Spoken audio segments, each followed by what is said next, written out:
these things. I want one of these things. I want to know.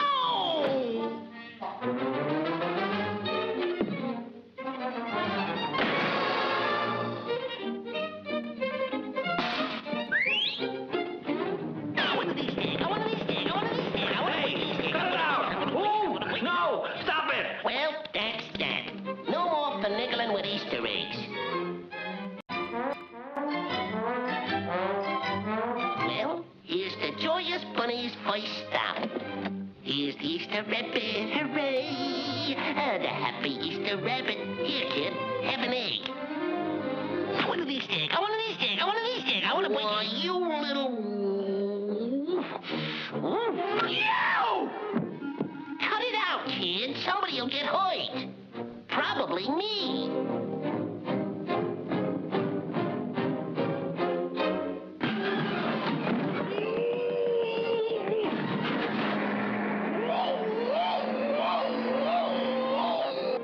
How did I get into this mess?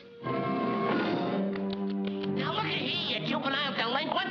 Ooh, he broke my widow arm! He broke my widow arm! Ooh, the bad rabbit broke my widow arm!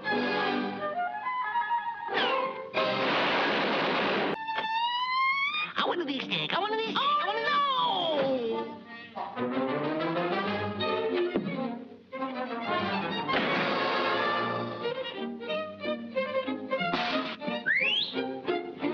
I want one of these things. I want one of these things. I want one of these things. I want one of these things. Cut it out! Ooh, no! Stop it! Well, that's that.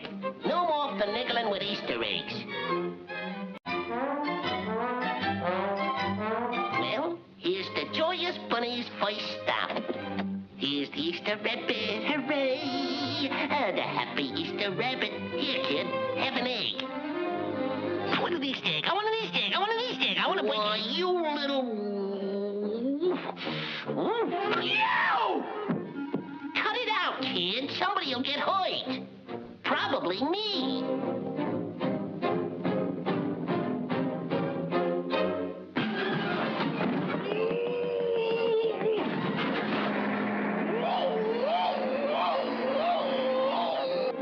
How did I get into this mess? Now look at here, you juvenile delinquent. Ooh, he broke my widow arm! He broke my widow arm! Ooh, the bad rabbit broke my widow arm!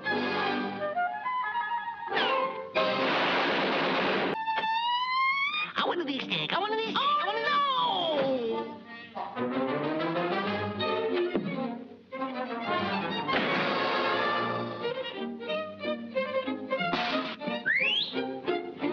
I want one of these things. I want one of these things. I want one of these things. I want to wait. These things. Cut it out! Ooh, no! Stop it! Well, that's that.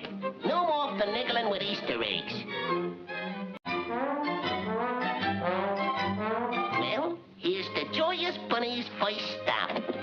Here's the Easter rabbit, hooray! The happy Easter rabbit. Here, kid, have an egg.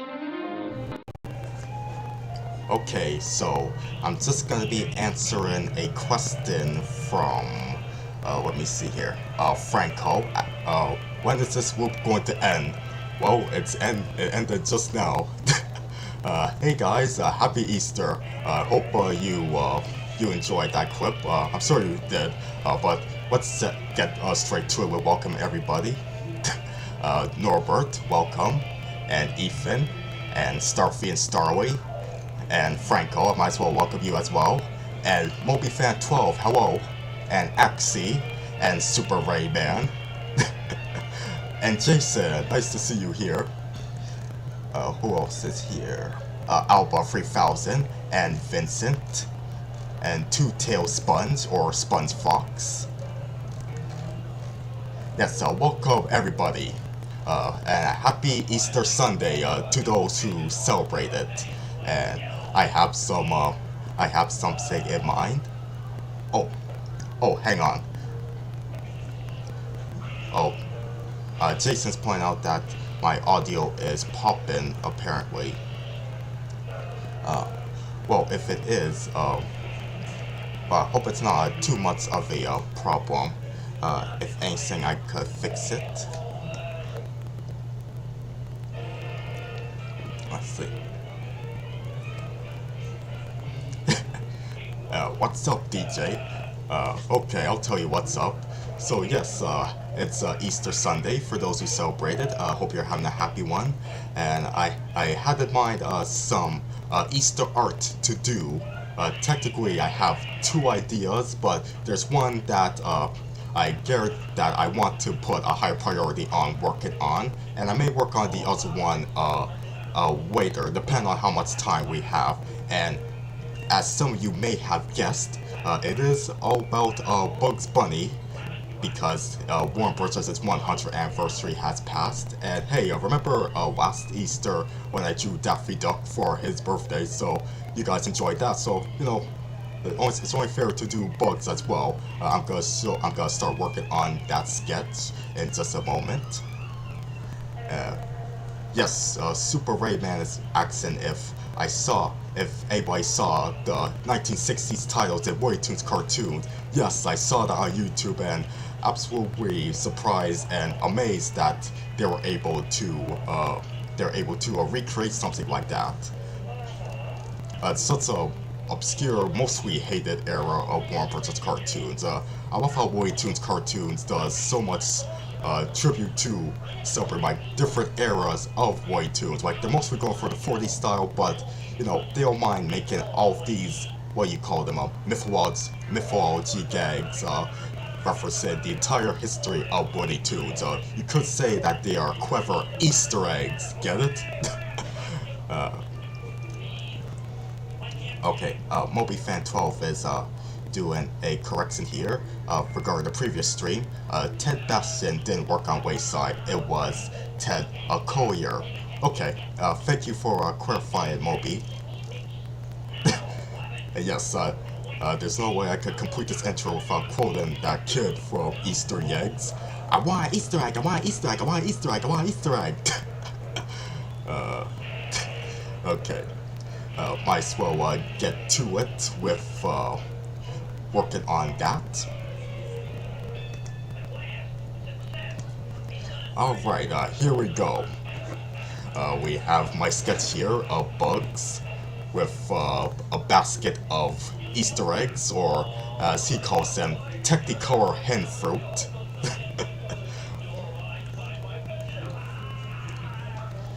And of course, Looney Tunes is playing in the background. Disc 1 of Volume 3 of the Golden Collection.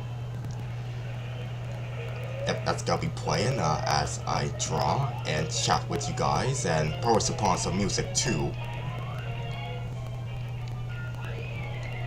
Let's see.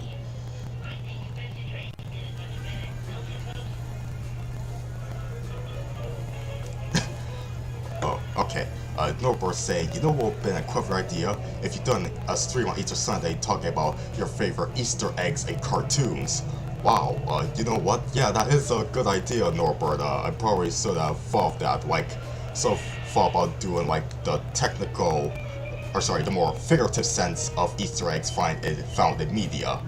Well, since we're talking about Looney Tunes, we saw for the time being, because spoiler alert, the other Easter art idea that I sketched up isn't Looney Tunes related, but this is the main guy. But yeah, I might as well talk about my favorite Looney Tunes related Easter eggs. From what I can remember in Looney Tunes cartoons, which just had its recent batch uploaded or premiered on HBO Max on April the 6th. It might be the last batch, because remember they ended production on those shorts just a while ago. But yeah, just to mention one Easter egg from Looney Tunes cartoons.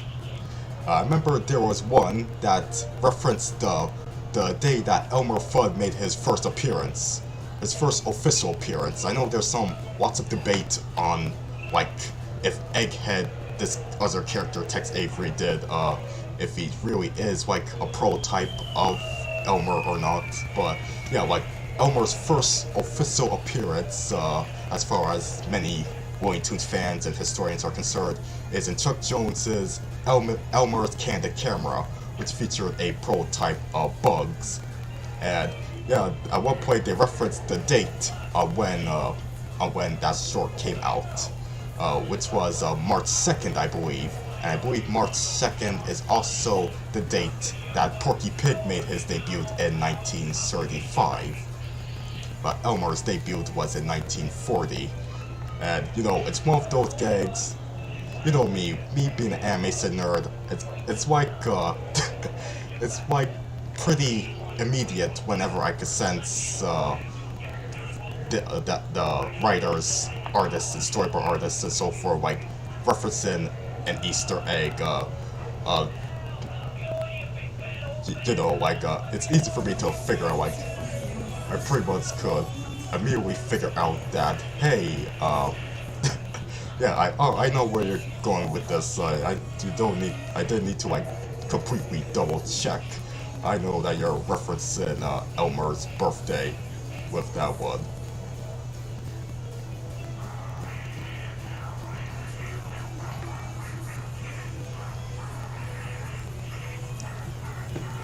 Let's see.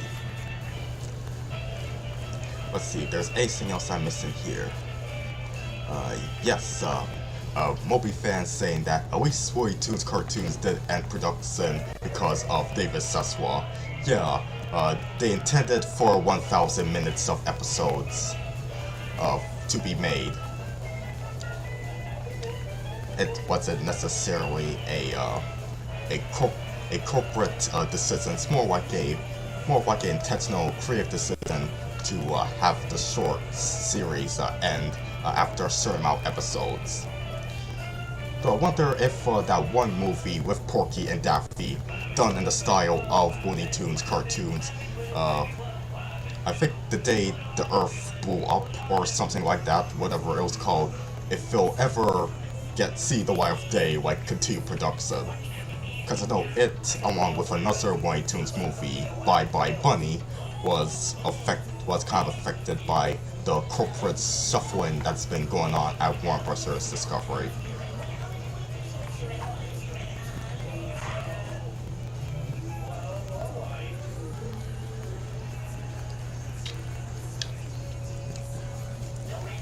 Yes, Vince is asking now, who, in my opinion, is the best rival of Bugs? You know what, I feel like Daffy might be the best rival of Bugs, since Daffy himself is one of my absolute favorite characters in Looney Tunes. But as far as characters who are, I say more, who are villainous by default, I say Yosemite Sam is like much better than Elmer Fudd. He was pretty much created because the directors, the staff at Termite Terrence realized that Elmer is kind of a pushover, like to the point where it seems like Bugs is more like the bully than Elmer is. Like even in this short that's playing right now, Hair Tonic, it's just Bugs screwing with Elmer. Sort of like how Hubie and Birdie screw with Claude Cat, thinking that there's something wrong with him in a medical sense. So yeah, Yosemite Sam was created to be a more fierce and boisterous enemy of Bugs. And of course, he's a funny and even funnier character in his own right because of how boisterous he is.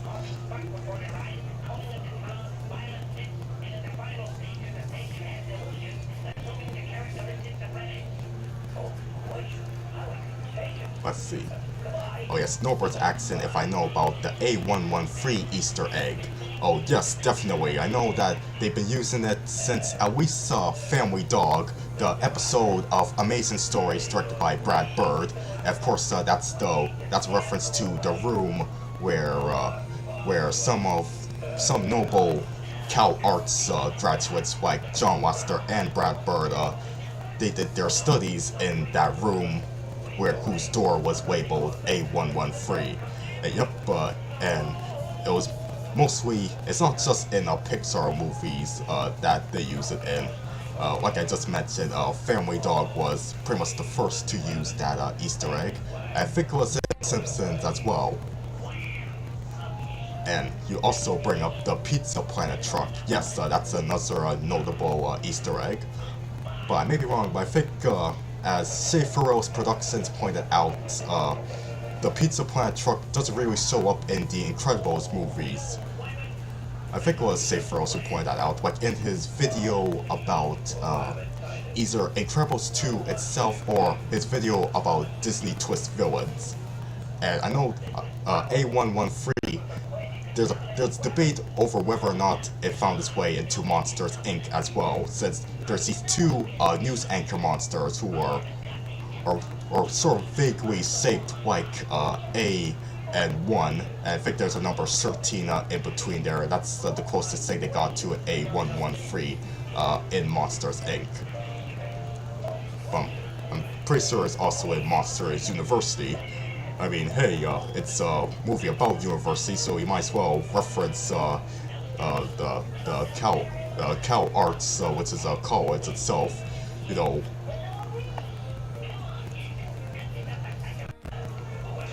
See if there's anything I'm missing. And yes, Saferos did recover from the car crash, which unfortunately caused his brother to pass away. Yes, I'm glad that Saferos has survived. I've been a fan of his content for about 5 years now.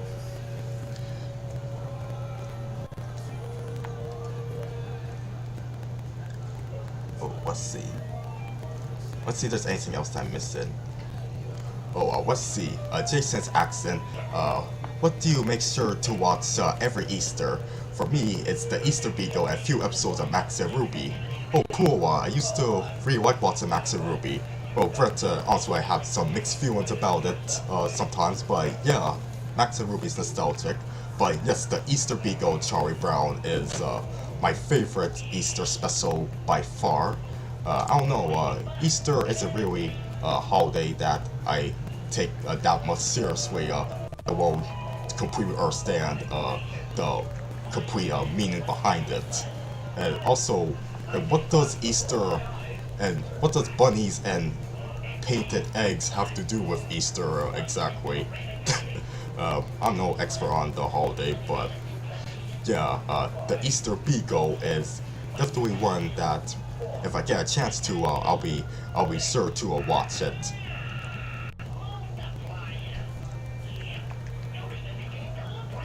It's certainly a memorable special, including with the subplot where Snoopy is trying to give Woodstock a new birdhouse, but for each attempt, you know, Woodstock just doesn't seem grateful enough until he manages to have a luxurious birdhouse with Snoopy's like how's he able to have all of that fancy stuff in that little birdhouse? Oh yeah, and can't forget about Marcy not knowing how to make Easter eggs.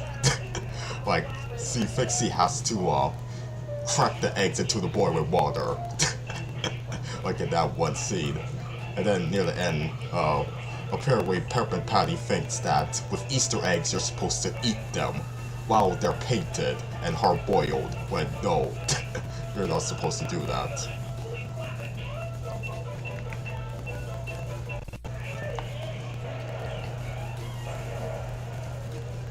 And yes, Moby Fan is mentioned that recently we lost Leo D.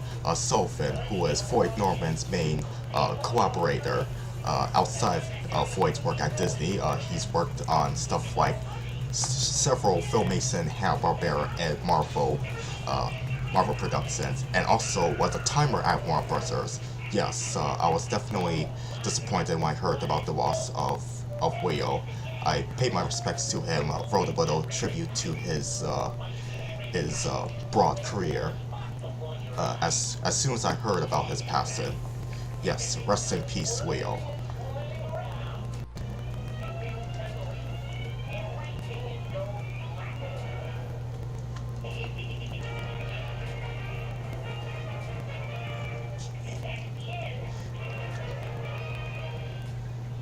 Okay. Let's see. Oh yes, yeah, I think I did say Marcy's name correctly. And it's spelled with M-A-R-C-I-E, and not the same way as Marcy from Amphibia with a Y. Sometimes I see Macy from As Told by Ginger be incorrectly called Marcy, which kind of gets on my nerves.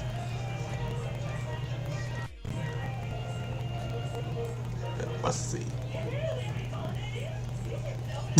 Yes, disappointment in the game of life. Yes, Sephiroth, whenever he does a ranking of different movies from different animation studios, whatever is his bottom pick, he would play that song.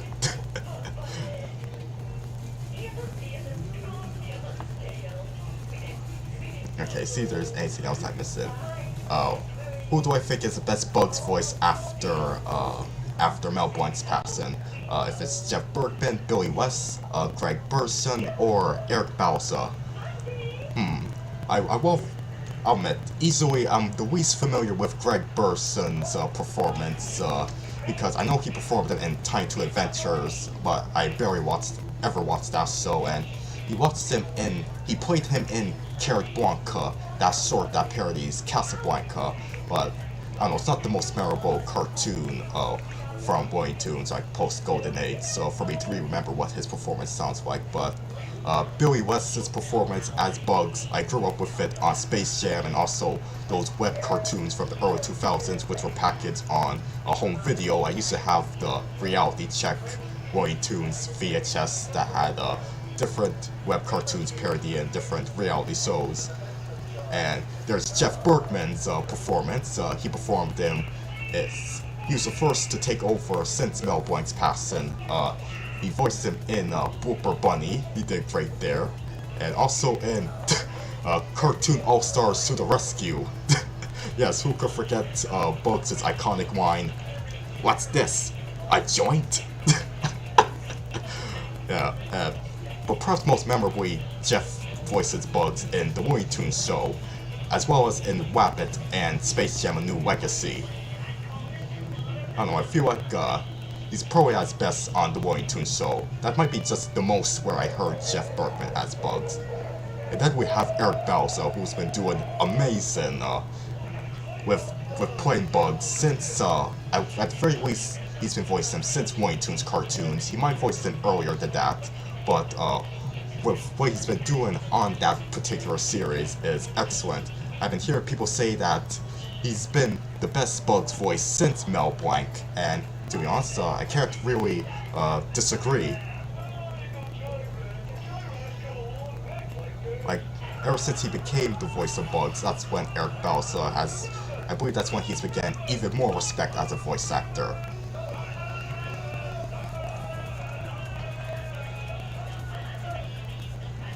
Oh yes, can't forget about Joe Lasky. Yes, he voiced it in Looney Tunes back in action. And yes, yeah, Moby fan forgot about him too. Yes, rest in peace to Joe Lasky. And Greg Burson is no longer with us either.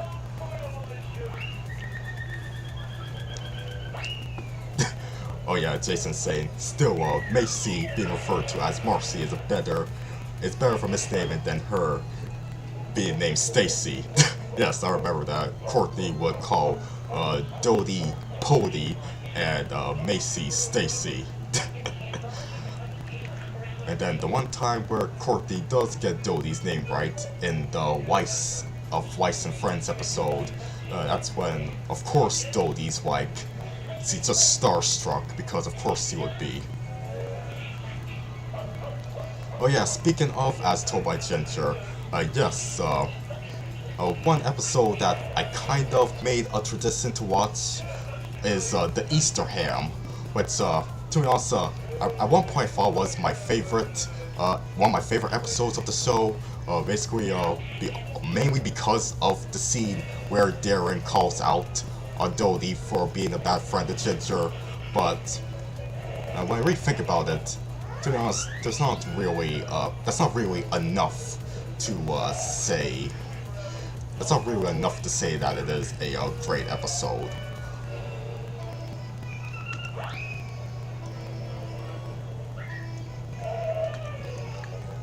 I mean, it is tolerable to an extent, like more tolerable than some other Ginger episodes, but Dodie was still like annoying in it. entitled, I should say.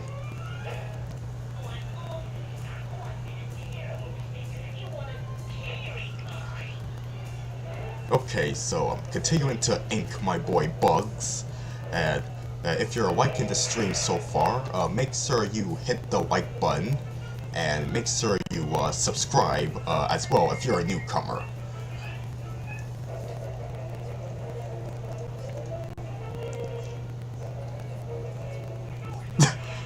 Norbert said, Bugs Boy should have painted Dolly's head on an Easter egg since he's already shaped like one.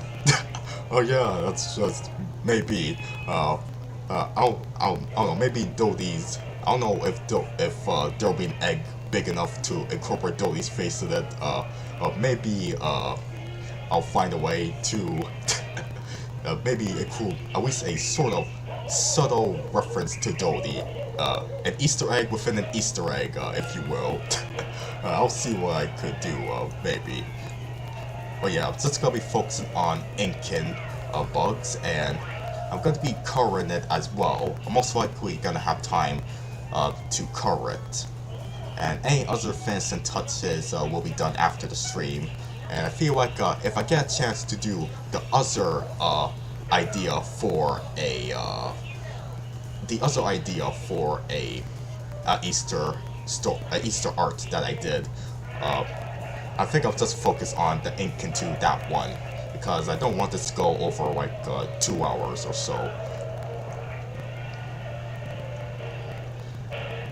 So the fact that I'm drawing Bugs here for Easter, not only because it's been Warner Bros. Since 100th anniversary, but also it gives me an excuse to talk about some exciting Looney Tunes news. I already talked about hearing about the 1960s Looney Tunes intro making a return in Looney Tunes cartoons, but also, okay, I might as well just start building up to the exciting announcement I want to talk about. So, since 2018, I would regularly visit the Bugs Bunny video guide, which is, as you may expect, it reviews every single Bugs Bunny short, on top of listing the different Looney Tunes VHS tapes, DVDs, and Blu-ray disc that whatever cartoon is being listed is available on. And on top of that, they would give out news on the latest upcoming Looney Tunes home video releases, on top of having a very detailed, comprehensive, so far 5-chapter history on Looney Tunes on VHS, and it definitely has its ups and downs. If you're interested in Looney Tunes on home video, you should definitely I recommend visiting that site and reading the history on it.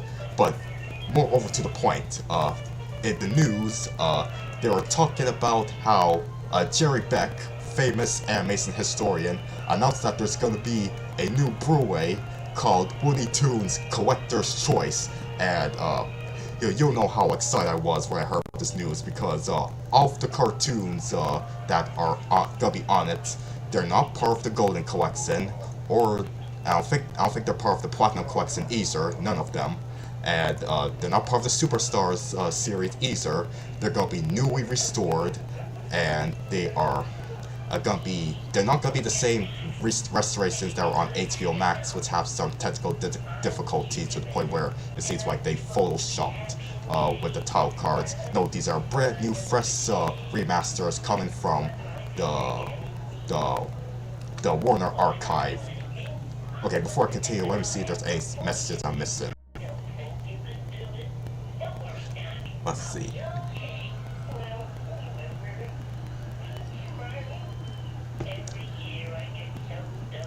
Let's see. Oh yes, Vincent said, I'll bet Barry is about to that Easter Brad being Dolly on the head with a hammer, similar to what happens to Elmer. You know what, maybe that's a bit too far, I don't know, my hatred for Dolly has toned down for years now, but I guess when you have that mode to laugh at some sick physical humor, then yeah, I guess that's pretty funny. what you think? And what do you know? Easter eggs have to be playing in the background right now.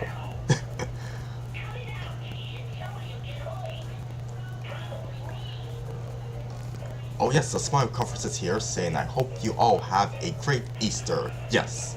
Well, Albar 3000 is mentioning about Daffy Duck being on the Drew Carey show. Yes, I remember seeing that clip on the stream. Not on the stream, but on YouTube before. Really funny. I'm trying to remember who voiced Daffy in that clip. Was it Joe Lasky? And I wonder if it's Warbirds Animation themselves who provided that animation on Daffy. His guest appearance on the Drew Carey show.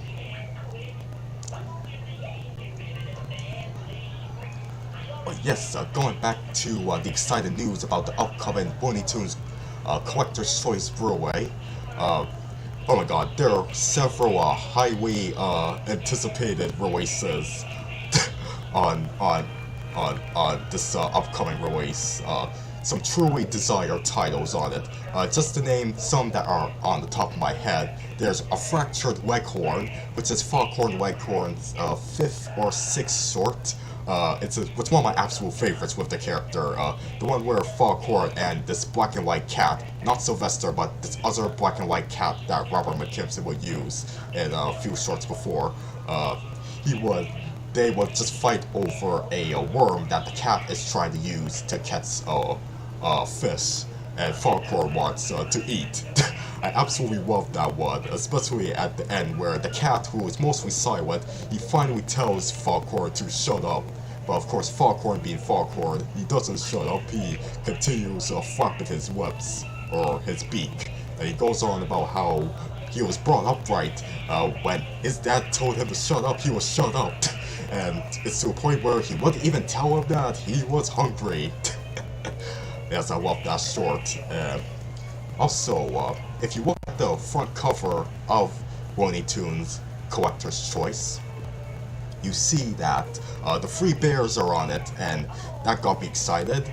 I find the Three Bears to be really underrated characters, up there with Charlie Dog. And by the way, with Charlie Dog, his first cartoon with Porky is gonna be part of this set. It's called Widow Orphan Airedale. Widow Orphan Airedale. I'm excited for that. I'm also excited that with the Three Bears, the last remaining cartoons that aren't on disc yet, the Bedeviled Bruin and What's Bruin, they're going to be released on this upcoming Blu-ray set. And the Bedeviled Bruin, this is going to be the first time it's on home video at all. So yes, I just go on about how happy I am with this news. Oh, wait. Just turn up the music a bit.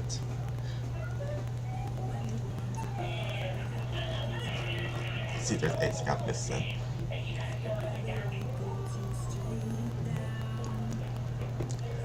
Oh yes, Norbert's saying that he remembers seeing that from Leghorn / cat short on the Bugs Bunny and 3D show. Yep. Like I mentioned, the Bugs Bunny 3D show was my go-to Looney Tunes hub as a kid. And yes, once again, rest in peace Teletoon, because that's where I watched it, as well as Teletoon Retro. But wouldn't it be cool if the Canadian version of Boomerang aired the classic Looney Tunes shorts, namely through the Bugs Bunny and 3D show? And moving forward, the set also has some Arthur Davis titles in it. He's one of the more underrated directors, and there's 2 of his Sylvester shorts on it, Doggone Cats and Cats Catch as Cats Can. That one is notable for how kind of weird Sylvester was kind of portrayed in that one. Well, he seemed a bit slower, slightly more dim-witted with his performance, if you will. He almost felt like Heathcliff, the cat from Arthur Davis's memorable one-shot short, Do Re Mi Ow. By the way, I love that short mainly because that short could be written as a Ren and Stimpy episode, and there'll be pretty much no differences other than the characters being portrayed. So yes, cats as cats can and doggone cats are. This is gonna be the first time they're gonna be on Blu-ray, and I'm hoping that this will also be a DVD release as well. Just like how Warner Archive, they released the Tex Avery MGM cartoons not just on Blu-ray but also on DVD as well.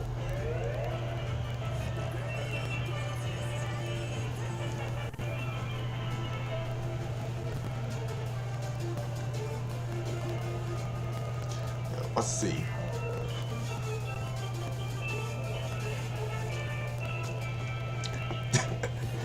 Okay.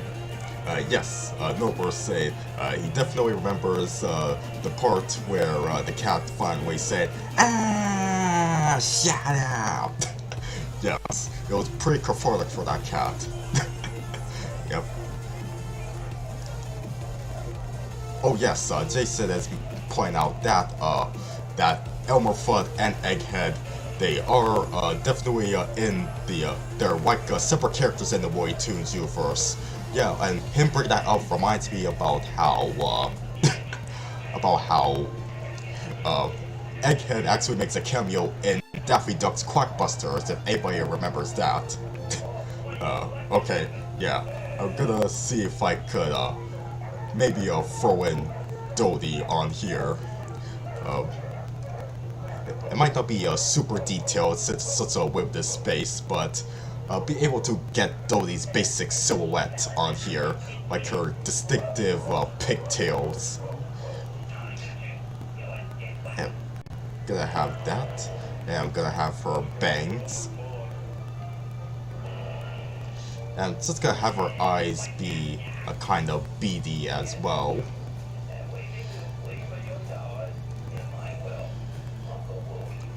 And probably have her scowl as well, and give her her nose, and give her her ears. Okay. And then, of course, it won't be Dodie without her literally big mouth. But this time it's atomically correct. Okay, I hope you find this to be funny, Norbert. You know, maybe you could interpret Bugs being upset. You could interpret Bugs glaring at this egg that had Dodie on it, but when I was sketching this up, I don't know, I was just getting the sense of Bugs in general being annoyed that he has to do the Easter Bunny's job of delivering these technicolored hen fruit. You know, as Bugs himself said it, "Phooey, I'm glad I don't have to do this for a living." Okay. Okay, so I'm almost done with Bugs here. At least with the basics. Almost done with the basics. I'm gonna be cleaning up just a bit with the ink lines, and then I'm gonna be coloring my boy.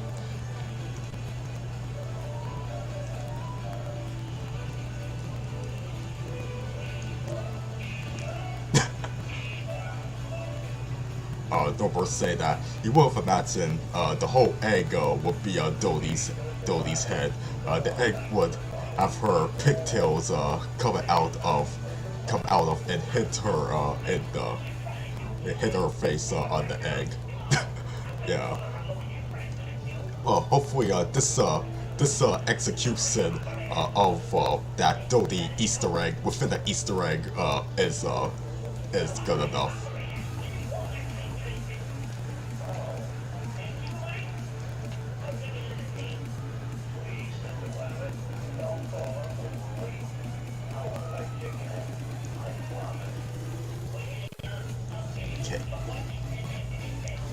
Alright, so as we continue the topic of... Actually, no, let me see if there's more messages that I'm missing out on. Oh, Nas T, I did see you there. Yes, welcome.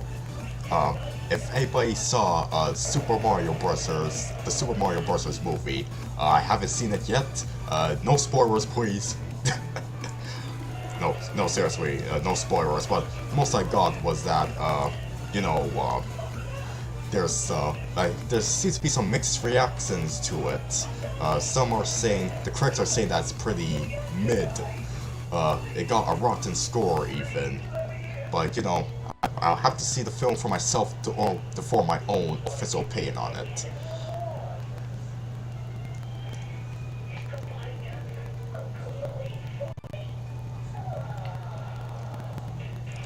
Okay. Oh yes, you're welcome, Norbert. Yes, that sort of last minute idea here is pretty funny. Yeah, let's see. Anything else here? Oh yeah, maybe I should have Egghead on the, maybe I should have Egghead on the other egg as well. You know what, I'm gonna do that. Yeah. I know this isn't like a request stream really, but you guys are giving me some pretty funny last minute additions on how like fix up this this Easter drawing here. So right now I'm just getting a sketch of picture of Egghead. Let me see here. Okay. Just looking for a good drawing here. A good shot. You know what? Just use this very, very tiny screenshot of Egghead as he appears in Looney Tunes Back in Action. Here we go. Just focus on drawing his profile here. Just him walking by, whistling, just like what he did in Little Red Walking Hood, which is wait. Let me turn down my music a bit. Which is pretty much my favorite short with Egghead that Tex Avery directed. And you know, before he did Red Hot Riding Hood at MGM, Tex did Little Red Walking Hood as his Red Riding Hood parody. A pretty funny satire on the fairy tale with basically Egghead walking by randomly throughout the picture until finally revealing that he's the hero of this picture. Then he just bops the wolf on the head.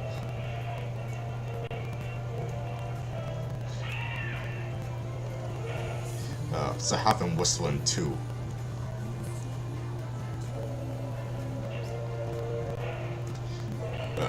Okay. Okay, so thank you to Norbert and Jason for your little ideas on how to like make this this drawing even more amusing. Having these Easter eggs within these literal Easter eggs.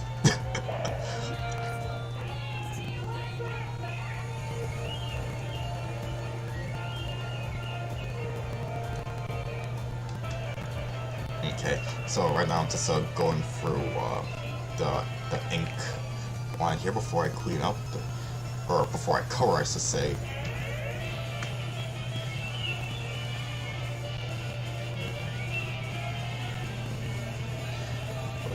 Let me see, there's AR messages that I missed it out though.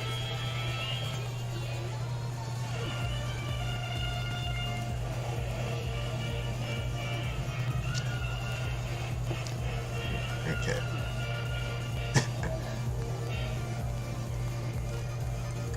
Oh, let's see if there's anything else here. Oh, if I should add Professor Farnsworth to the egg as well. Okay, you know what? Fine. Okay, but that would be like the last Easter egg within the Easter egg. Okay, let me get Professor Farnsworth.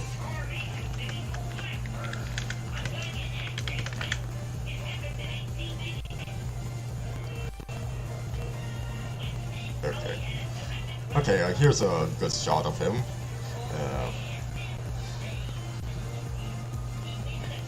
Here we go. Here he is saying his famous line, "I don't want to live on this planet anymore."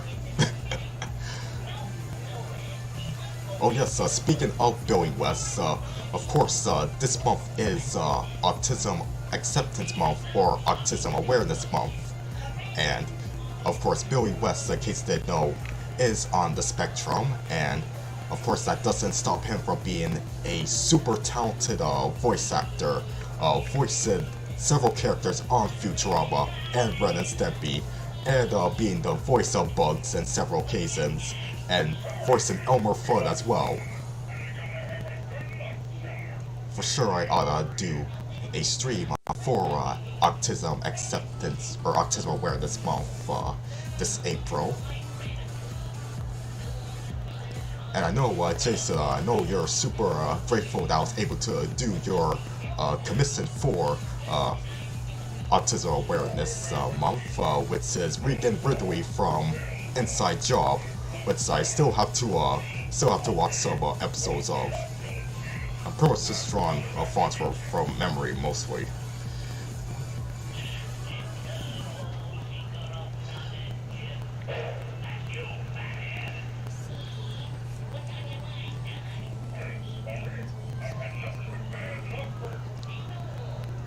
And I'm sure I'm not the only one who thinks that Professor Farnsworth, with his design, he reminds me of, what's his name? Dr. Scratchinson from Animaniacs, and I think even Rob Paulson pointed that out in an episode of the Talking Toons podcast.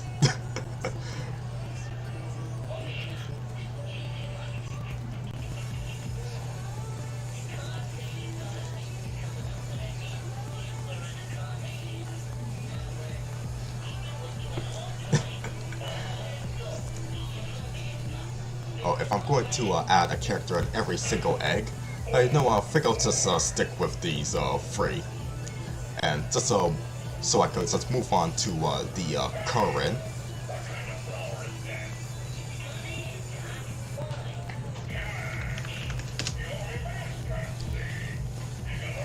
And as always, if there's any gaps that I forgot to close, I'll just unlock this cleanup layer.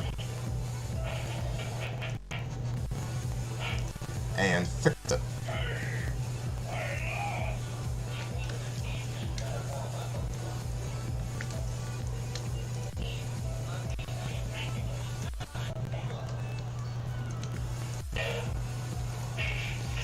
Okay guys, remember, if you're just tuning in, make sure you hit that like button and subscribe for more streams like this. I'm thinking that there may be a possibility that I will do another draw request stream. I might do one either focused on Warner Brothers, or I may do one on Disney Channel, since it's gonna be Disney Channel's I think 40th anniversary. I might do a poll when you guys decide on which one should I do. Okay, so might as well just go ahead and get some screenshots of bugs that are taken directly from the short that this art is based on. Okay. Go with this one, with bugs here. Bugs and the Easter Bunny.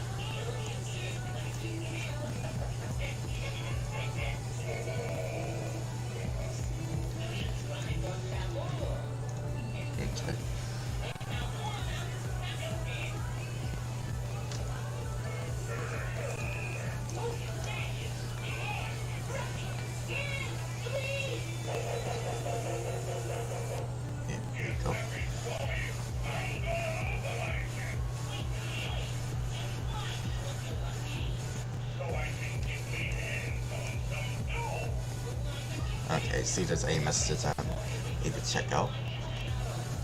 Let's see. Okay, so it seems like you guys are interested. Okay, so Starfy thinks that I should do Disney Channel, and Jason says I might do it. That I should do it too, and if so, I should draw Marcy for from Amphibia. Yes, and that's a great idea, and that too.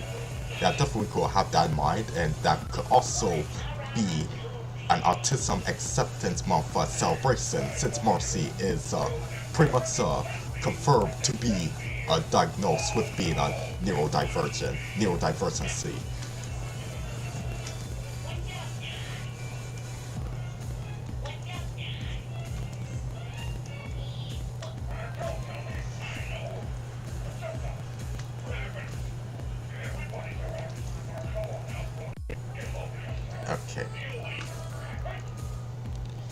Okay, so I'm gonna be covering some white here, so I'm just gonna like mute the white background here.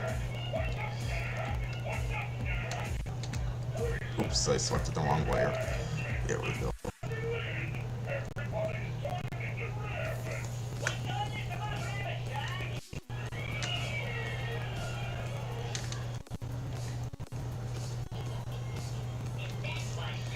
There we go.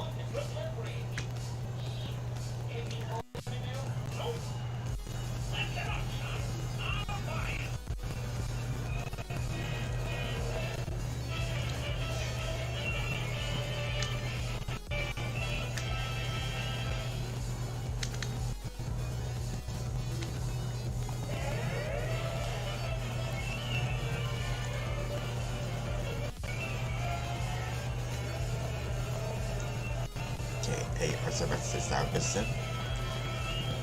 Yes. Moby Fan 12 is pointing out that Chris McQueen from Total Drama, for the new Total Drama that's coming out, he's been replaced by Terry McGurran, who voiced Jonesy from 16, and also Dawn in The Redonkulous Race. Yes, I've heard. I have heard about what's been going on regarding Kristen Potenza, but you know, I choose to like stay out of those rumors and not gonna bother jump to conclusions of whether or not what's been alleged about him is true, and just going to leave it at that.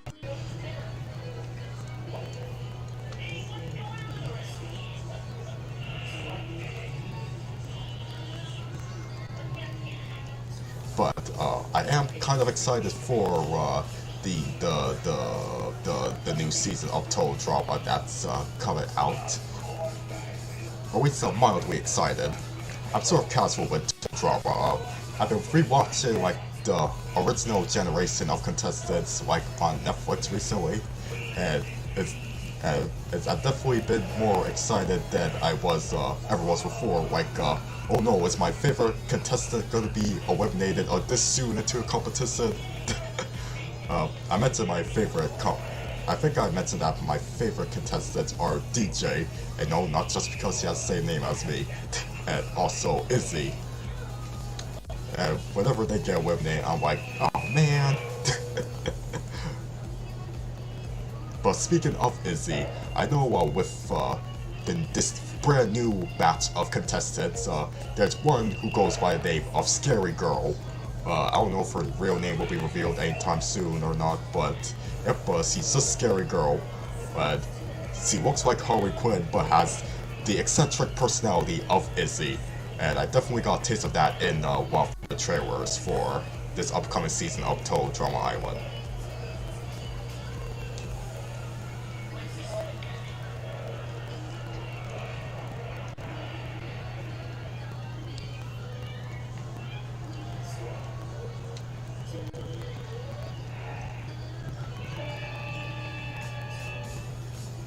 Oh yes, I do know that that one Saturday morning did air the Bugs Bunny TV show, like during the Bugs Bunny TV show's final years, being syndicated on ABC.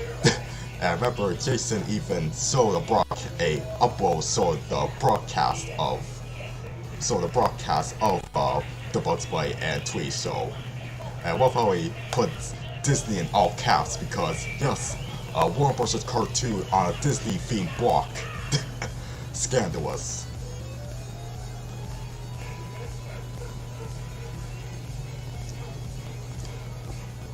Oh yeah, Moby fans also point out the weird part about Total Drama is the fact that it's the reason they recast Chef in Total Drama was because his original actor moved to Hollywood, and yet Katie Crown reprised her role as Izzy, but she's another one of those Canadian voice actors or actresses who made the move to LA as well. Yeah, I never knew that about Sep's voice actor, but thanks for pointing that out.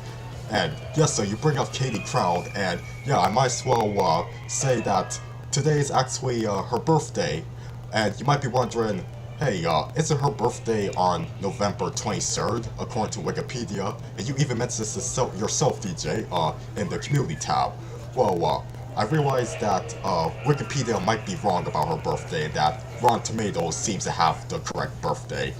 Why? And why do I think so? Basically because I visited an archived copy of Katie's website, and on her MySpace profile mentions that her zodiac sign is Aries, which is, of course, for people who are born in between the middle of March and the middle of April. So with that, since that bit of info is come from Katie herself, seems like maybe Rotten Tomatoes has the right birthday of April 9th, 1985 instead of November 23rd, 1985. But yeah, whenever her birthday is, Katie definitely deserves more appreciation. And you know what, I might as well just mention that the other Easter idea for art, I might as well just reveal it now. I actually drew Ivy from Amphibia for Easter to simultaneously celebrate Easter Sunday and Katie's birthday. And you know, we're already an hour into the stream, so after I finish Color Bugs, I'll see if I'll be able to do some work on it. Again, I don't want to work over 2 hours here.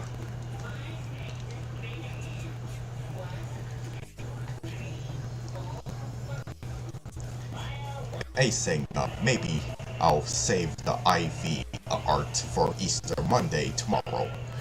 Well, we'll see. You guys seem to be enjoying yourselves right now.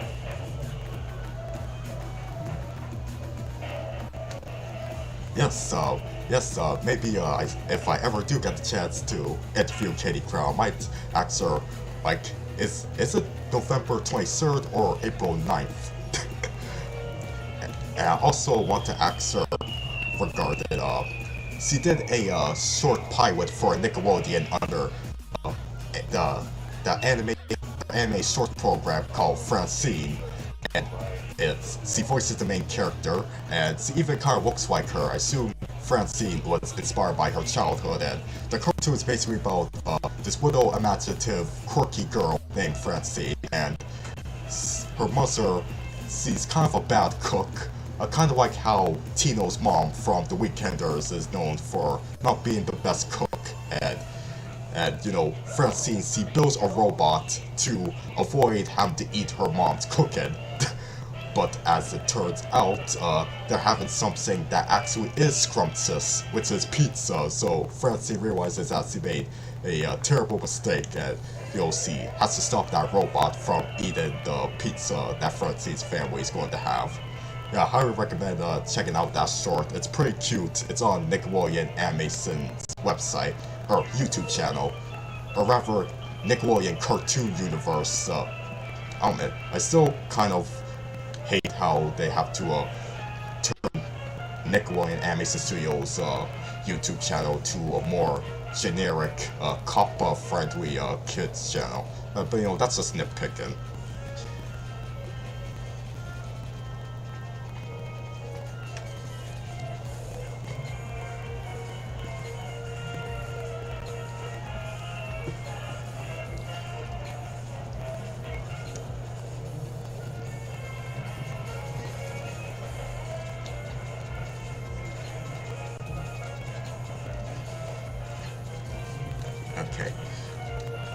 Okay, so I'm thinking that with two of the eggs, they're going to be red, just like they are here. And then I'm going to be coloring some that are blue right here.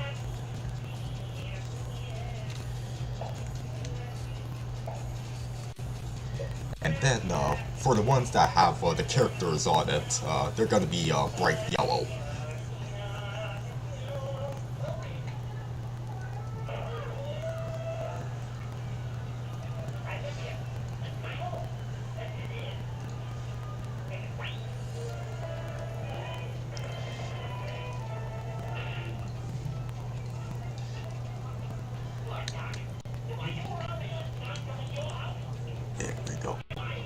Okay, so fun fact, the cartoon playing in the background which happens to be Case of Missing Hair, which is one of Chuck Jones's earliest Bug shorts. First time we hear Bugs' other iconic catchphrase, of course you realize this means war, which, in case you didn't know, is a reference to Groucho Marx. That's something he would say in his movies.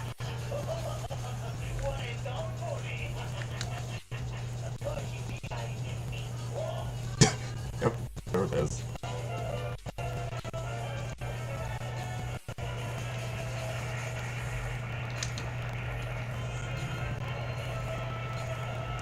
Okay. These are all hollow drawings here. Yeah, I tend for the drawings to just be like outlines against the yellow background of the eggs.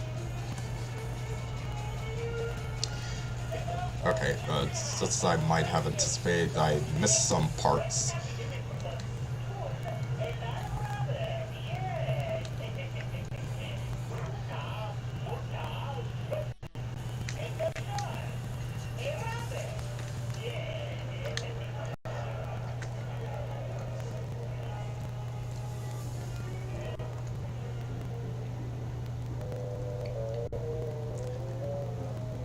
Yep, Case of the Missing Hair is in the public domain, as is Wackaki Wabbit, you know, the one with the two castaways who are modeled after Ted Pierce and Michael Maltese, two of the Warner Bros. Writers.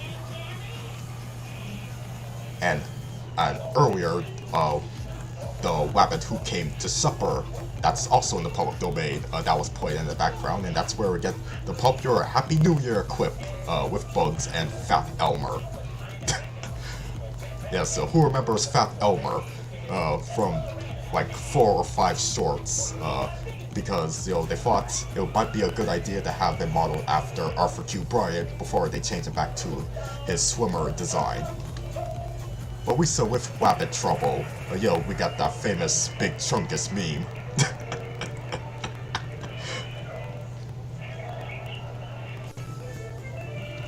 Okay, so for the background, it's gonna be like the same greenish yellow that's for the sky.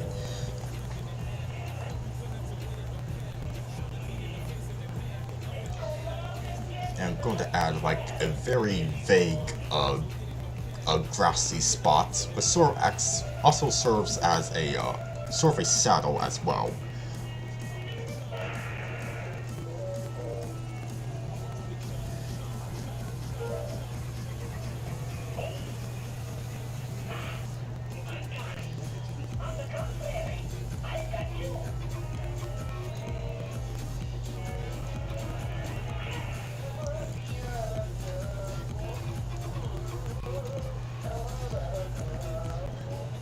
Okay guys, I'm almost done here. Again, any finishing touches that I might want to add to his drawing, I'll do it after the stream. I just got like the essential stuff done. Well, I also want to add text, but it might take a long time to decide which font would be cool enough for this Technicolor hen fruit message here. Okay, so as I go through some messages that I might have missed, let me know if I should move on to working on the other Easter drawing that I sketched up for this stream.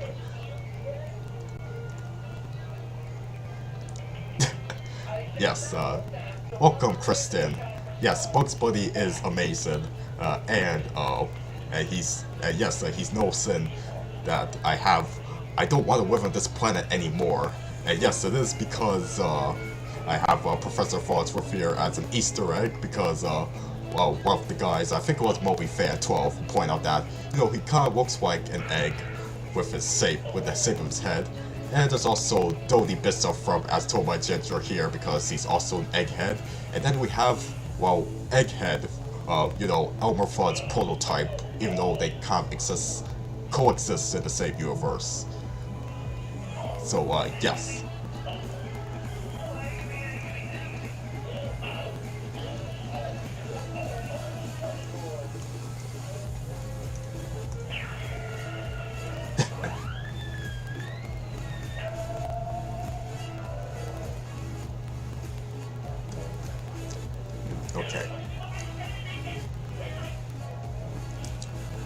let's see.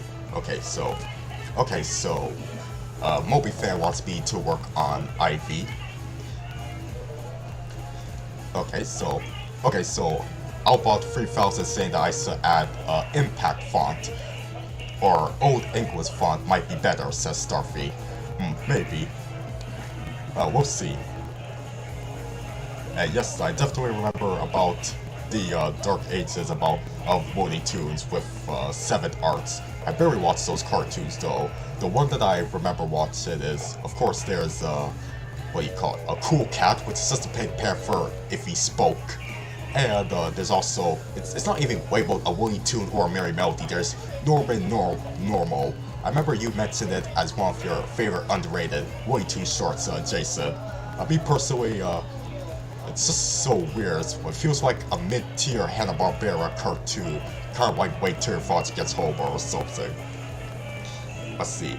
Oh, and speaking of Jason, he's saying, speaking of Big Chungus, Wabbit Trouble is in the public domain in Wales.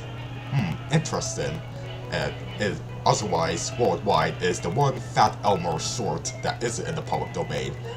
Interesting that Wales has it in the public domain. Cool for pointing it out, Jason. And Ethan suggesting that I should draw the background. Okay, yeah, I might draw, I might give more details to the background, like add the flowers and so, like after the stream, Ethan. But, for now, I'm gonna add the background and also the text, after the stream. But let's see.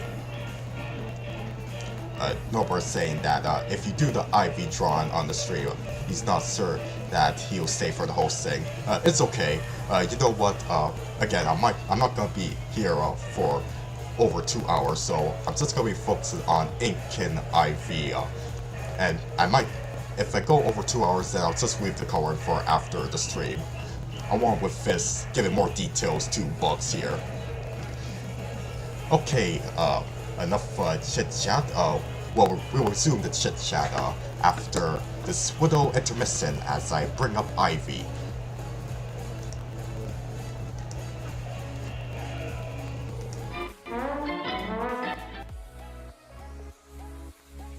Wow, this is fun. It's the Easter Bunny! Get him! Unhand me, young man! Aw, man. My new invention will turn this annoying rain into jelly beans! Ow! Ah, my glasses!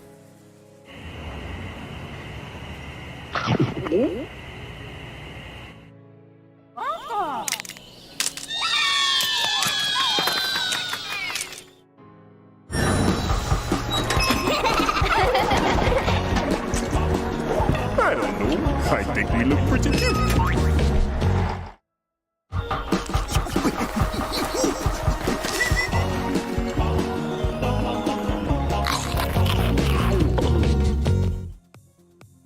Wow, this is fun. Yep, I hope you enjoyed those Cartoon Network City bumpers. I know Cartoon Network themselves have been doing a good job with acknowledging that era on social media. But yes, here's Ivy. But before I work on that, there are some interesting comments here. Jason is asking if I'm familiar with how familiar am I with the Looney Tunes compilation specials and movies that repurpose the classic shorts into one big narrative using newly created bridge animation to connect them all.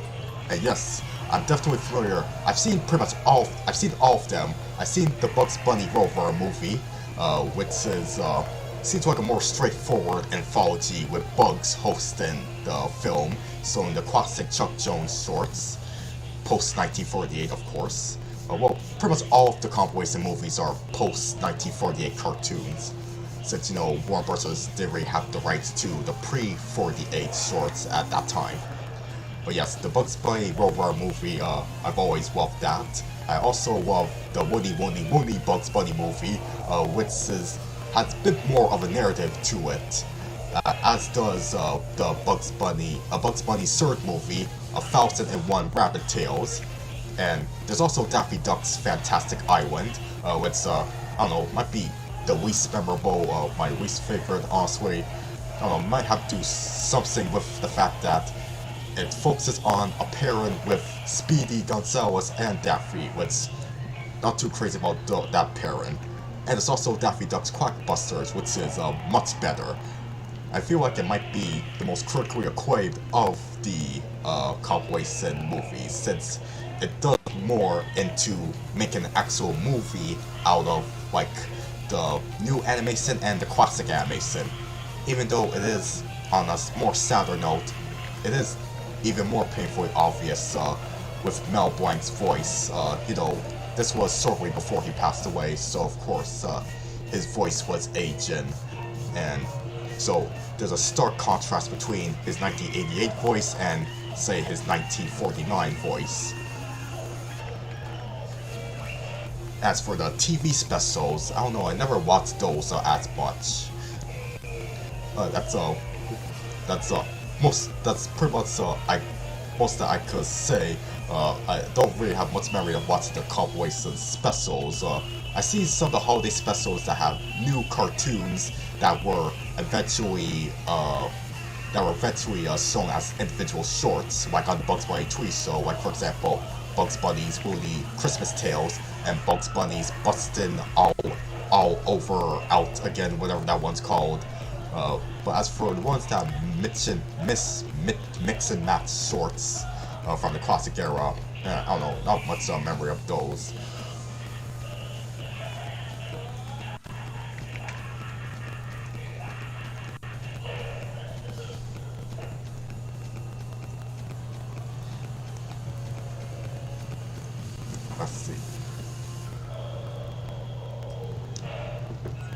Let's see, there's 8 cells, I missed it.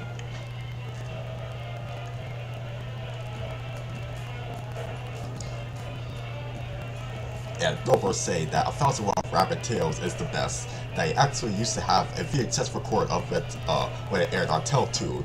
Yes, that was definitely a memorable one, with Bugs reading different fairy tale adaptations to Yosemite Sam's son, this nerdy kid who, I don't know, Prince, I forgot his name, Prince Ali Baba, or whatever his name is, this nerdy kid who, I know he's not voiced by Eddie Deason, but he definitely looks like the type of nerdy kid that Eddie Deason would voice, similar to Mandark, or that kid from the Polar Express that's been used in memes.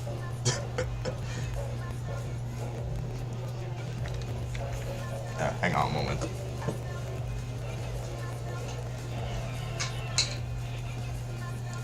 There we go.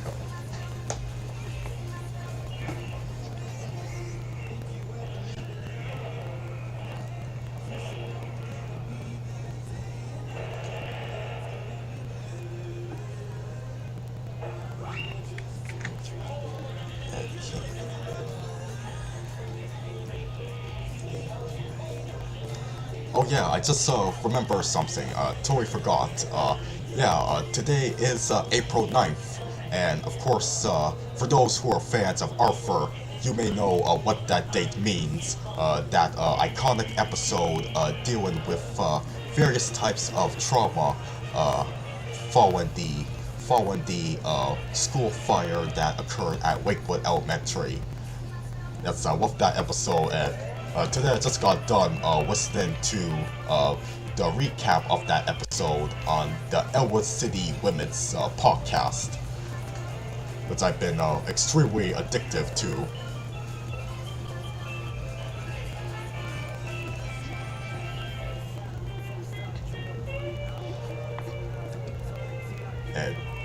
And yes, I do remember that Eddie Deason, he not just voiced Mandark, he also voices Frank, or Knarf, one of the Pale Kids from Recess, and also Wary from White in Space, both cartoons by Paul and Joe.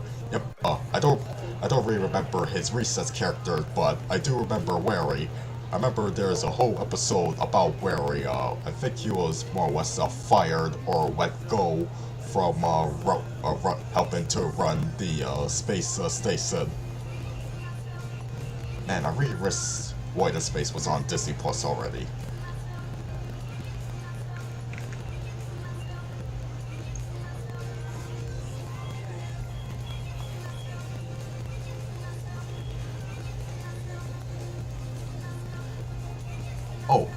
Norbert's mention accent with the fact that it's April 9th, if he was going to mention about if I was going to mention about Robert E. Wade's surrender on April 9th. No, I'm not even familiar with that occasion. It's just that when I think of April 9th, I do think of that iconic Arthur episode.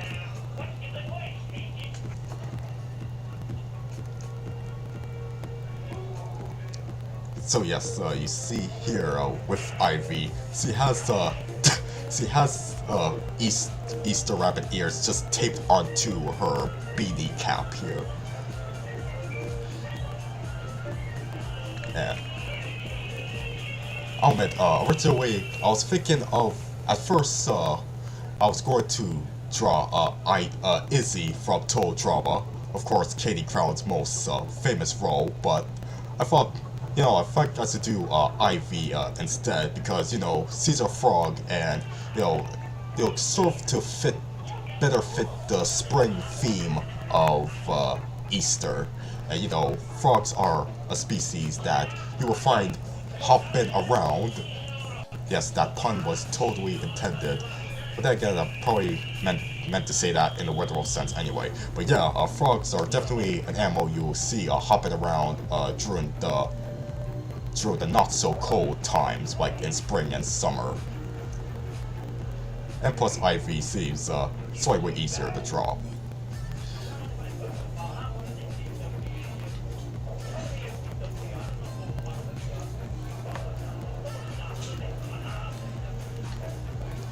Oh yes, the A. Decent was in 1001, the 1001 Nights spoof in Scooby-Doo in the Arabian Nights. Yes, definitely remember that cartoon. And yeah, it's a really weird Scooby-Doo special. It was one of the last Scooby-Doo things, because between the early and mid-90s, after Scooby-Doo, a pup named Scooby-Doo was cancelled, they didn't really do much with the franchise until Zombie Island came out in 1998 and really started that renaissance, that revival of people's interest in Scooby as pals. But yeah, Scooby, that Arabian Nights special was basically a Scooby special in name only. Like, Scooby and Shaggy only really appear in the framing segments, and the bigger chunk of it is one segment about Yogi Bear and one segment about Megilla Gorilla, which are among the last things to see with those characters until Joey Stone. And in the case of Yogi Bear, yeah, I'm not really counting like the John K. shorts or even the live action movie. Okay, maybe I'll count the live action movie, but for sure Megilla Gorilla, I don't think we've seen anything from him really, aside from maybe a Harvey Birdman, Attorney Law appearance, and also, of course, this was I'm talking about, but before we see him as a recurring character on Joey Stone. Is Joey Stone still going on though? I never watched much of the second season of it though. But speaking of Easter eggs, yes, I was happy when I saw Brak and Zorak and Moltar, and actually all four of the main Space Ghost characters be referenced in Joey Stone. And here Andy Merrow, the voice of Brak, is able to make an appearance on Joey Stone, reprising his famous role.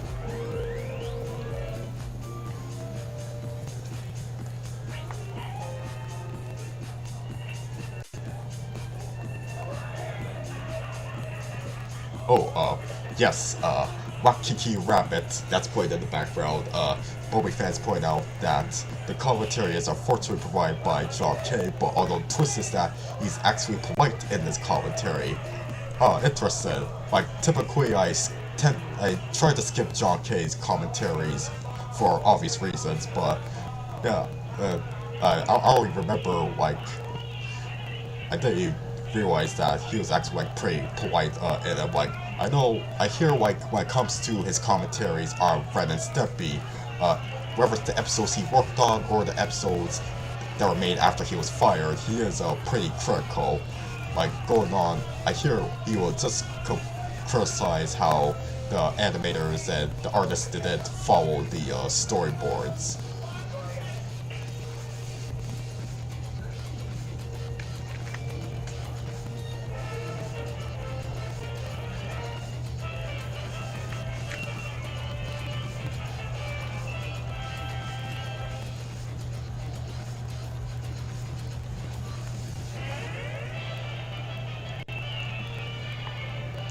Oh yes, and that Scooby-Doo special is also the last time that Don Messick played both Scooby and Boo Boo Bear. Yes, I pretty much forgot about that detail.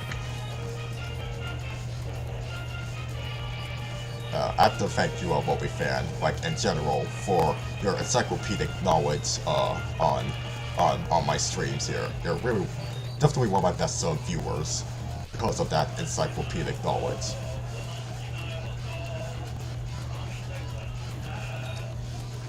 Okay, I just remembered, since we are drawing an amphibia character, I might as well mention that it's sister show, even though they're not officially related, really, but it's contemporary. The Owl House. I heard that it finally aired its last episode. I'll admit I'm pretty behind on the show. I know I watched the first season and maybe like a tiny bit of the second season premiere, but otherwise I'm pretty behind on the Owl House. So no spoilers for what happened.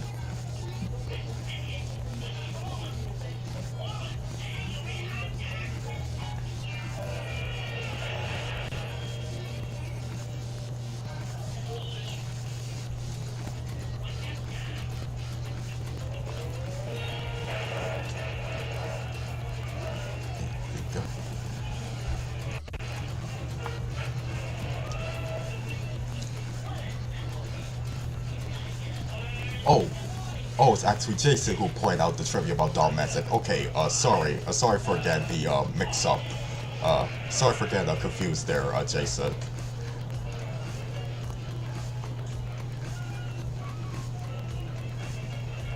Okay, got a good question from Franco.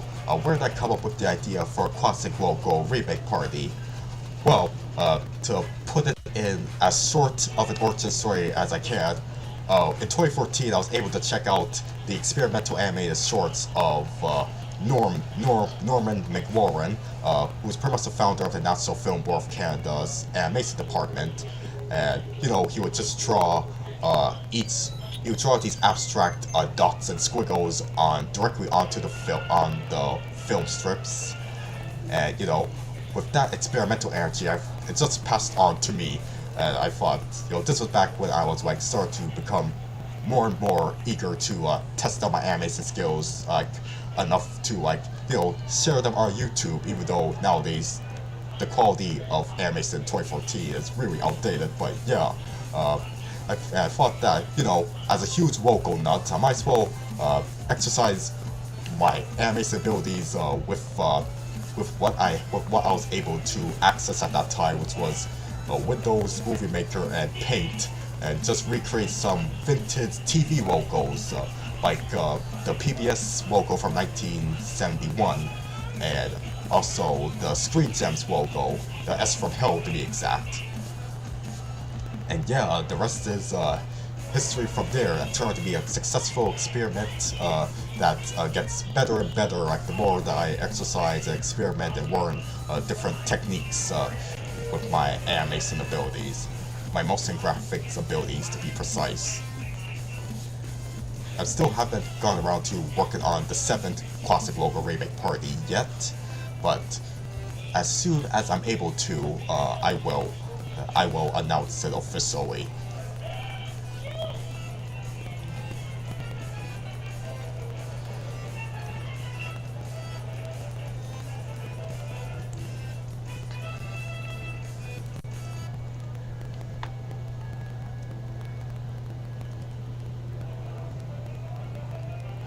Let's see, what else am I missing?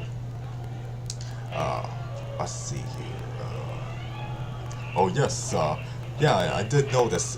Even TV no, not TV tropes, the CLT wiki, no, not the CLT wiki, the Avid wiki, I'm still trying to get used to that name.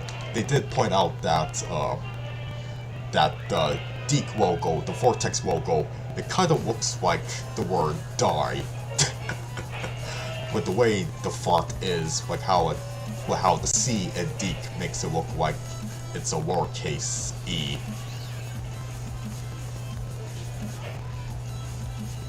But then again, I don't know if they, even in its current form as the Avid wiki, if they still kept it that observation that that Deke logo looks like it says die, because you know, the CLT wiki, like ever since it was turned into Avid, they tried to be more objective and less subjective. You know, they've long since removed the cheesy factor and the scare factor.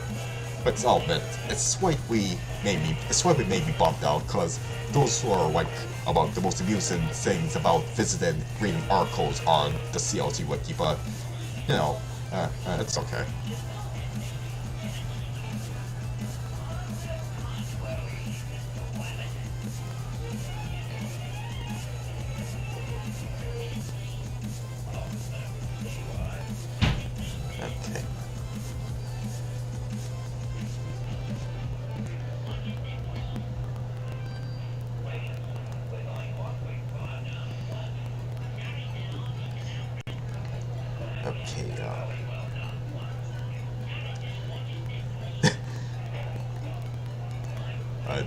Okay, let's see. DJ, Norbert saying, DJ, did you ever think that Deke is spelled in a sort of offensive word that's also a nickname for Richard, pronounced not spelled? I don't know if it was intentional. Deke, it's actually an acronym for do it cheaply, or at least that's one meaning behind the name. But yes, of course, we can make all the jokes we want about what Deke really, what Deke may sound like if you don't pronounce it correctly.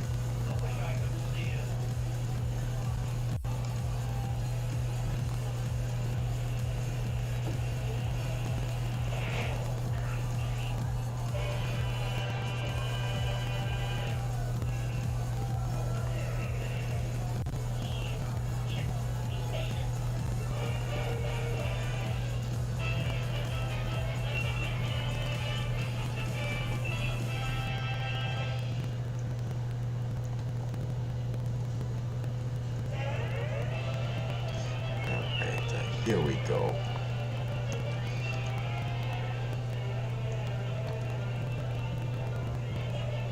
Okay, I'm almost done with Ink and Ivy. Oh boy, yes. Right now is Rebel Rabbit playing in the background. The one where Bugs is absolutely pissed off that apparently the bounty for hunted rabbits is only like a few cents. So he pretty much destroys America, and at one point he even saws off he saws off the entire state of Florida and gives it back to South America, and that was a meme for a while. I believe I think during the time of the presidential election in 2020. I may be wrong, but yeah, that scene was a meme for a while.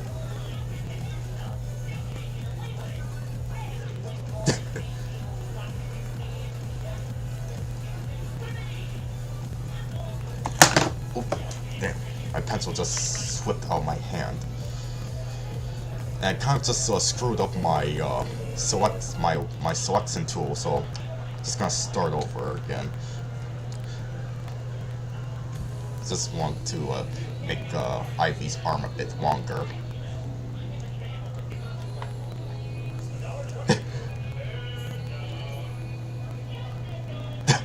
Oh yeah, Ivy's looking way more like a rabbit than a frog in the straw. Yeah, she does have some fake rabbit teeth here.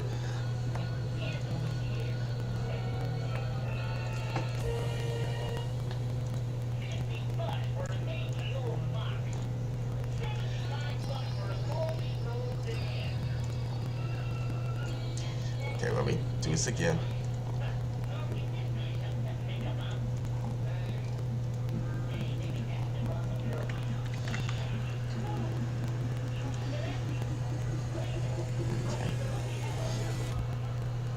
Okay, just made their arm a little bit longer. Here we go.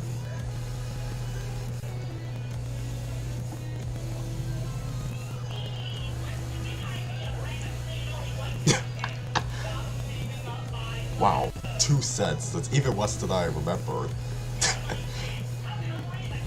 For some reason, I thought it might be 52 cents, but no. I was just reminded that apparently they think rabbits are worth 2 cents. Wow.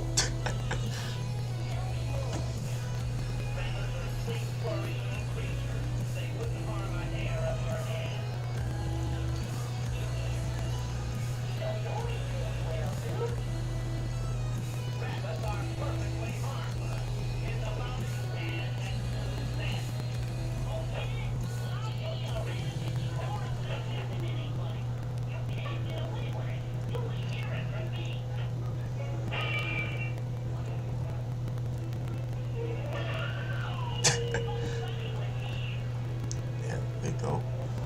In case there's anything else I'm missing.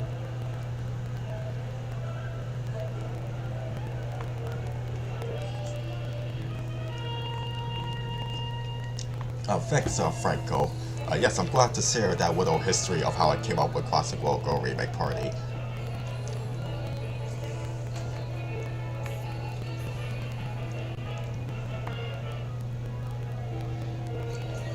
Let's see.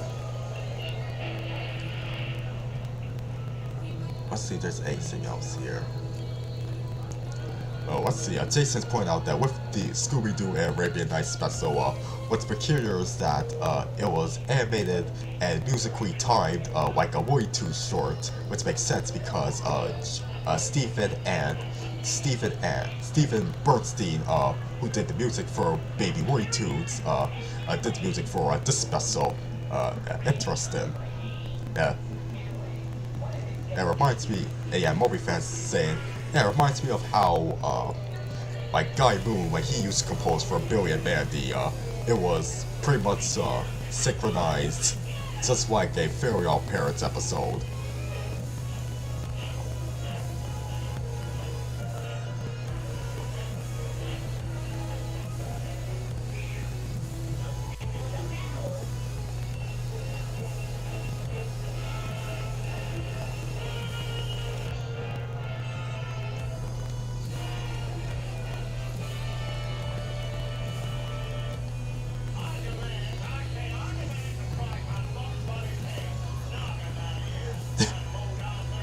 Yeah, just remember that this is tape, so I have to imply that it's transparent or translucent.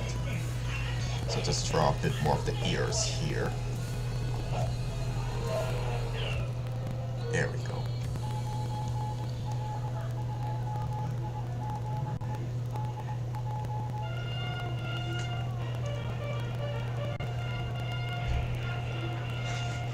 Oh yes, thank you, Moby fan. He's saying that my Ivy drawing looks cute. And as I go through the cleanup here, I'm gonna be looking at some more comments. See if there's anything I'm missing. Yes, funnily enough, DEEK stands. Some people think DEEK stands for Do It Cheaply due to its repetition with its cheap animation. Yep, yep. I did mention that earlier. And he also mentioned that he doesn't think that the S from Hell or Quatsky Chubo Splat are scary. Yes, I agree. But he was afraid of the Hanna-Barbera Star logo and the Kid in Bed logo, specifically the 1987 version. Yeah, I feel like they took note of how eerie the original version of the DEEK logo was, so they have to soften up the music. You know, the original version just sounds like, and then the kids softly say, DEEK. And then, you know, they made the music and even the kid's voice sound much friendlier.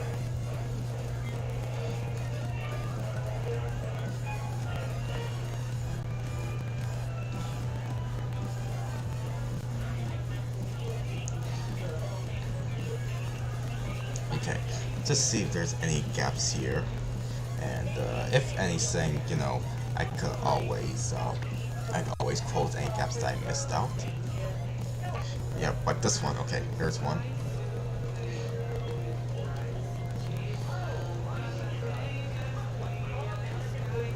Okay, it's almost 9 p.m. in my time zone, a quarter to 9 to be exact.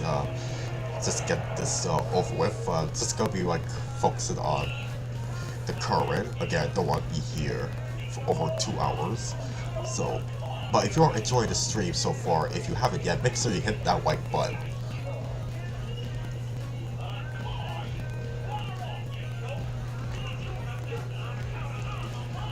And I'm also thinking, as I post these, feel free to let me know, in fact, maybe you could let me know from now, which ones are you most excited for me to finish so far? For me to finish, is it Bugs over here, or Ivy? Let me know which one you're most excited for. Let me hear your votes down in the chat, please.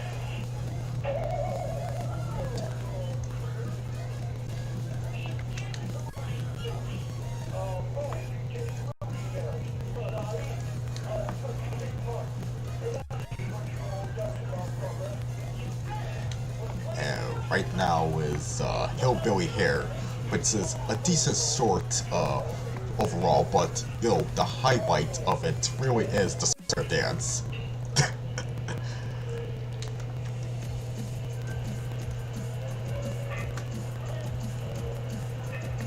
No, really, like, the stuff that happens before the square dance isn't really super memorable.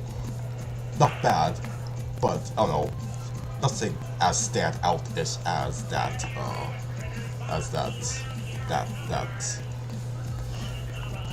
iconic and very violent square dance that Bugs is performing, or conducting, or hosting, however you want to say it.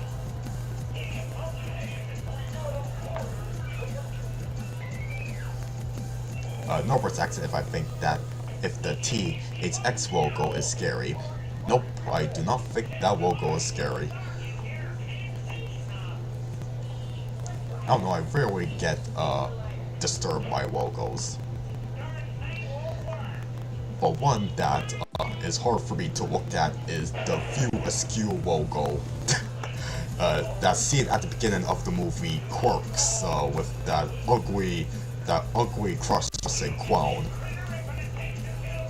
Like, if there's definitely one logo that, say, Billy from Billy and Mandy would be afraid of, it'll most certainly be that one. And there's also another clown logo with one that's basically playing the violin. I think it's called Matthew Cargan's Clown Products. You know, just this cutout animation of a clown toy playing the violin very fast.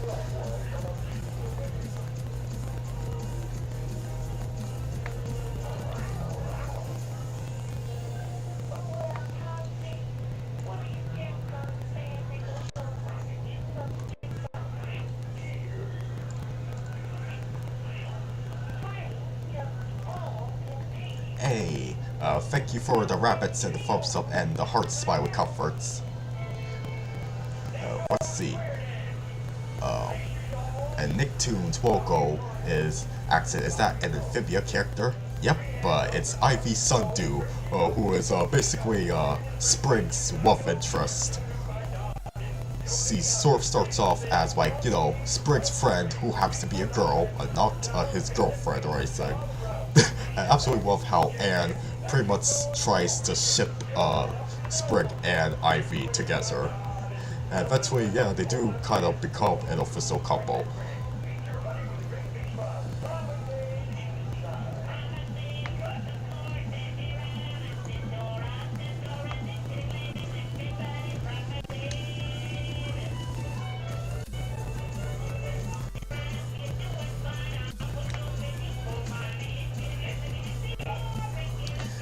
probably to make this move a bit faster, just change the burst movement to weighted instead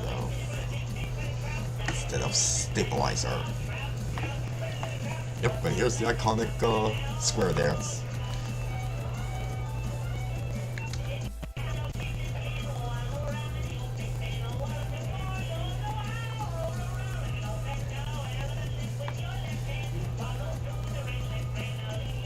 Let's see. Yes, Spy would cover to say, drop DJ some hearts for his great drawings. Yes, thank you. And once again, in case you haven't already, let me know which one of the two draws I did is your favorite so far. If it's Bugs Bunny, or if it's Ivy Sundew.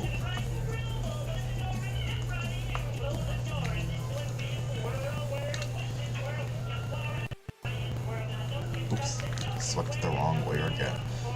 Probably just finish off the hat.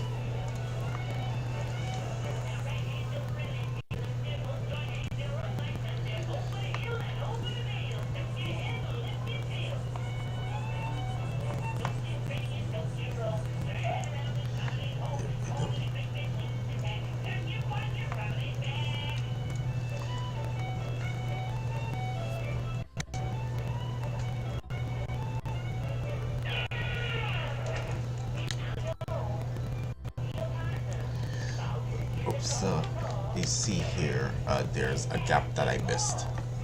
Okay.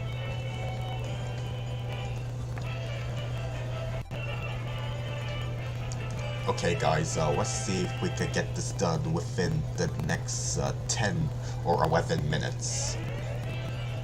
And I know there are some like parts that have like self-inking lines, like that don't have outlines, like for example Ivy's Plus. I don't know, I might skip out on those details for the stream, but I'll do it off screen as I finish both of the drawings up before I post them. So just gonna focus on the main current.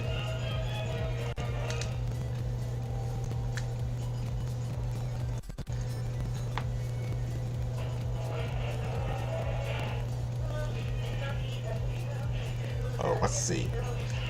Okay, so far Norbert's saying that Bugs is his favorite. And so does Starfy. And Norbert's asks if there's any episode in Amphibia where Ivy actually had bunny ears and buck teeth, like what I drew. I don't think so, honestly. It's just the idea that I have for this specific Easter themed drawing.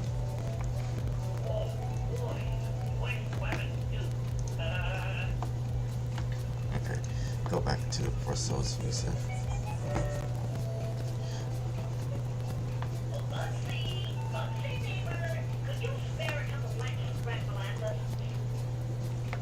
But in case you still haven't watched Amphibia yet, Norbert, I highly recommend it. It definitely becomes more, the stakes definitely become higher as it goes on, and not gonna spoil like what happens in the season 2 finale in particular, but yes, just be prepared as the stakes do get higher as more of the lore gets revealed about the Amphibia universe.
Okay, let me know if you could hear me now.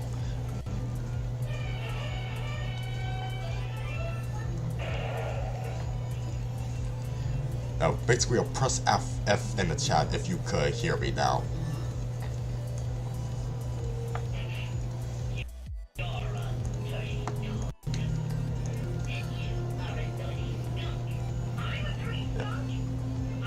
Okay, so Jason can hear me, as can Smiley Comforts and Norbert. Okay, thank you. Yeah, I was just, in case you didn't hear, I was just basically talking about Duck Rabbit Duck, which is part of the Hunted trilogy that Chuck Jones directed.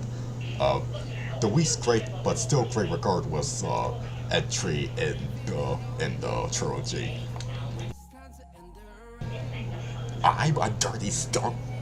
I'm a dirty skunk at Staffy. And Elmer just shoots in the beak as always.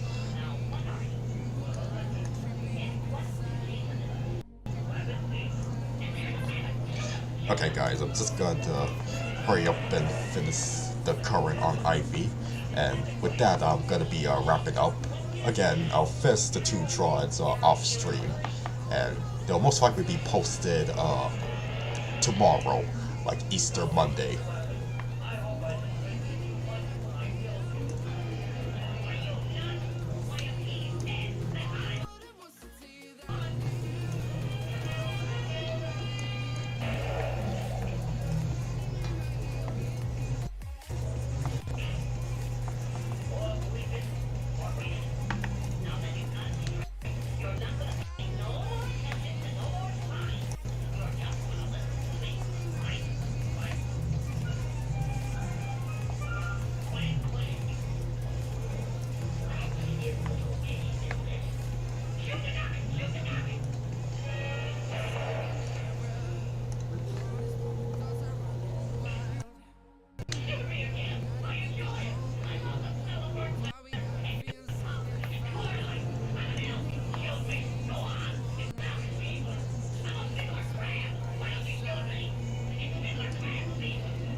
Probably make the white rabbit ears.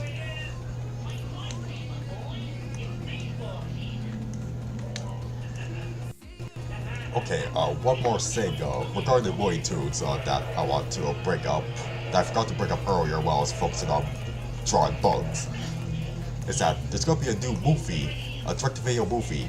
We had one last year with King Tweety, which is in a different style than what we see like the other recent Looney Tunes stuff in. But now we have Taz Quest for Burger, which is Taz's his first starring role, one of his first starring roles ever since, whoa, we got a new subscriber, Dimple Side World just subscribed, thank you.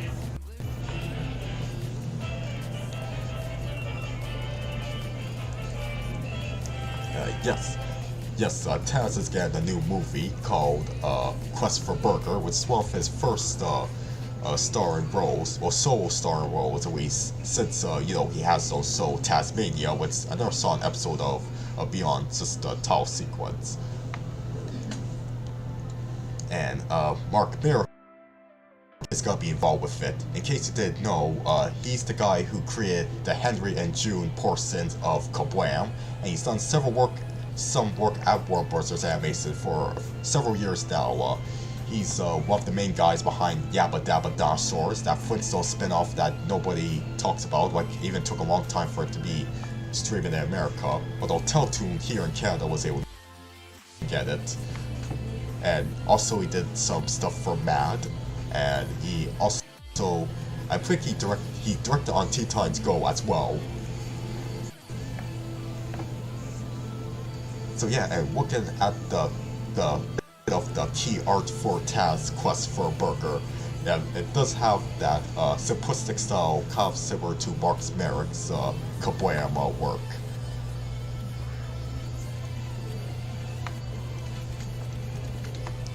Okay, 9 o'clock has hit, almost done current IV. Here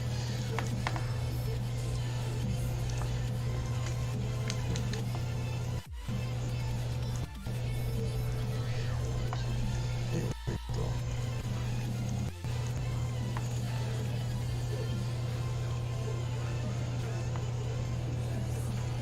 Let's see if there's anything else I'm missing though.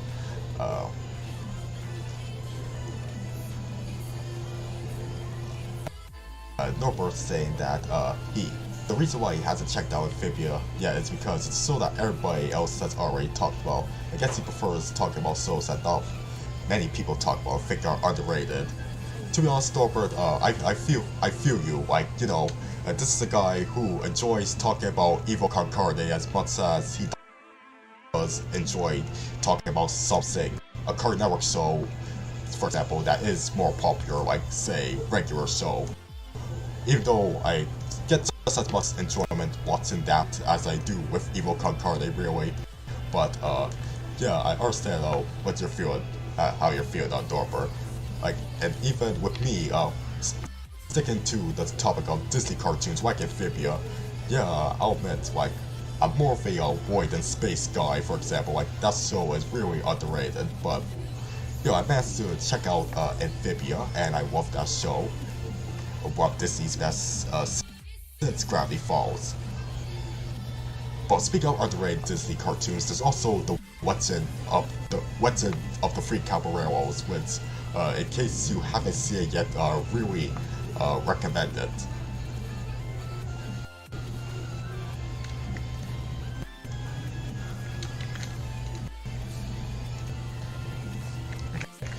Gonna have one of the Easter eggs be sort of green. I'm gonna have one be green and one be blue.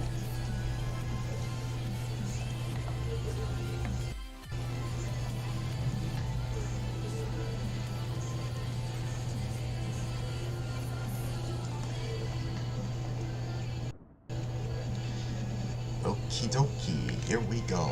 Okay, so I got the essential current work done on IV. Once again, I'll cover some of the outlines after the stream, on top of, you know, giving it a more colorful background.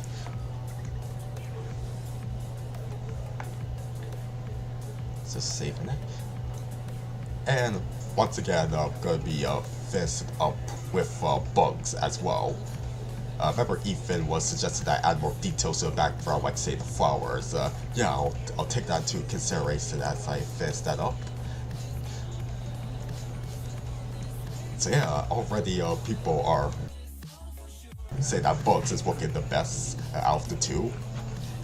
And can't wait to see you guys. I can't wait for you to see Bugs Bunny Easter themed short, Easter eggs, and you know, just found it off of Google. Alrighty, we're gonna be wrapping things, but we're gonna be wrapping things up now. Thank you guys for your participation for this fun, chill Easter art stream. Once again, if you're new here, make sure you subscribe and hit that like button. Once again, these drawings should be finished most likely by Monday, Easter Monday, and yep, and Jason's saying, yep, can't wait to do the Disney Channel live stream. Yeah, so it seems like when it comes to the next drawing request stream, I feel like, yeah, I should do some Disney this time, some Disney requests. After all, it's not only Disney Channel's anniversary, but it's also Disney as a whole's anniversary. So yep, I'm definitely gonna have that in mind. And yes, everybody, to those who celebrate Easter, have a nice Easter. Thank you for your participation to Norbert and Jason and MobyFan12 and Starfy and everybody else. And one more thing, if I could do Roblox soon, maybe. Okay, yes, if I could request Fox characters, well, this time will just be focused mainly on Disney Channel characters. but maybe a Fox stream like sometime, anytime in the future. I don't know. But yes, thanks for that suggestion. But once again, thank you guys for joining me for the stream, and take care of yourselves and have a nice Easter.